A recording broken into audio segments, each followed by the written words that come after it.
सुबह सुबह न्यूजीलैंड में भूकंप के जोरदार झटके महसूस किए गए हैं।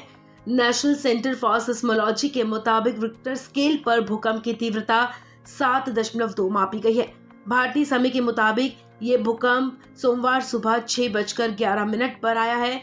जानकारी के मुताबिक भूकंप न्यूजीलैंड के कैरमाडेक द्वीप समूह पर आया है। भूकंप के तेज झटकों के बाद न्यूजीलैंड के लोग अपने अपने घरों से बाहर निकल आए थे। सभी लोग दहशत में रहे। हालांकि अभी तक जान माल के नुकसान की कोई खबर सामने नहीं आई है। आपको बता दें कि एनसीएस के मुताबिक इसका केंद्र जमीन के नीचे 10 किलोमीटर की गहराई में था। भूकंप के बाद न्यूजीलैंड में सुनामी का कोई खतरा नहीं है। सिविल डिफेंस ने कहा कि मौजूदा जानकारी के आधार पर प्रारंभिक आकलन यही है कि भूकंप से सुनामी आने की संभावना नहीं है, जो न्यूजीलैंड के लिए खतरा पैदा करेगी। वहीं अमेरिकी जियोलॉजिकल सर्वे के मुताबिक इस भूकंप के करीब 20 मिनट बाद यानी कि 6:53 पर कैरमाडेक द्वीप समूह पर ही एक और भूकंप आया। इस भूकंप की तीव्रता रिक्टर स्केल पर 5.4 मापी गई है। इस भूकंप का केंद्र जमीन के अंदर 39 किलोमीटर गहराई में था। न्यूजीलैंड का कैरमाडेक द्वीप समूह भूकंप का केंद्र बना हुआ है। आपको बता दें, बीते महीने भी न्यूजीलैंड में भूकंप के झटके महसूस किए गए थे। 16 मार्च को यहां आए भूकंप की तीव्रता 7 मापी गई थी। चीन भूकंप नेटवर्क केंद्र के मुताबिक चीन के समय के मुताबिक ये भूकंप 8:56 पर आया था। एक रिपोर्ट के मुताबिक न्यूजीलैंड में हर साल 20,000 से ज्यादा हल्के या तेज भूकंप के झटके महसूस किए जाते हैं। इसलिए न्यूजीलैंड को भूकंप की धरती भी कहा जाता है। अब सवाल ये कि यहाँ इतने भूकंप क्यों आते हैं। दरअसल आपको बता दें कि न्यूजीलैंड की धरती के नीचे प्रशांत क्षेत्र और ऑस्ट्रेलिया की टेक्टोनिक प्लेट्स और टिरॉ बहुत ज्यादा संख्या में मौजूद हैं।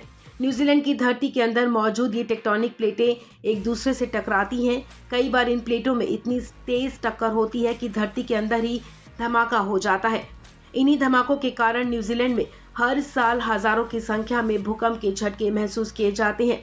देश में प्रकाशित होने वाले जर्नल जीएनएस साइंस में छपे एक लेख के मुताबिक टेक्टोनिक प्लेटों के टकराने से ऊर्जा पैदा होकर इकट्ठी हो जाती है और यही ऊर्जा जब अपने लिए जगह बनाती है तो भूकंप आने लगते हैं।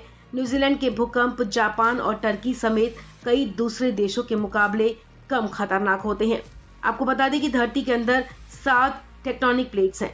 ये प्लेट्स लगातार घूमती हैं। जब ये प्लेट्स आपस में टकराती हैं, रगड़ती हैं या फिर एक दूसरे के ऊपर चढ़ती हैं, तब जमीन हिलने लगती है और जमीन में कंपन होता है।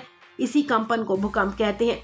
वहीं भूकंप को नापने के लिए रिक्टर पैमाने का इस्तेमाल किया जाता है, जिसे रिक्टर मैग्नीट्यूड स्केल कहते हैं। रिक्टर मैग्नीट्यूड स्केल 1 से 9 तक होती है। भूकंप की तीव्रता को उसके केंद्र यानी कि एपिसेंटर से नापा जाता है, यानी उस केंद्र से निकलने वाली ऊर्जा को इसी स्केल पर मापा जाता है। 1 यानी कम तीव्रता की ऊर्जा निकल रही है, 9 यानी सबसे ज्यादा बेहद ही भयावह और तबाही वाली लहर। ये दूर जाते जाते कमजोर होती जाती है। अगर रिक्टर पैमाने पर तीव्रता 7 दिखती है तो उसके आसपास के 40 किलोमीटर के दायरे में तेज झटका होता है।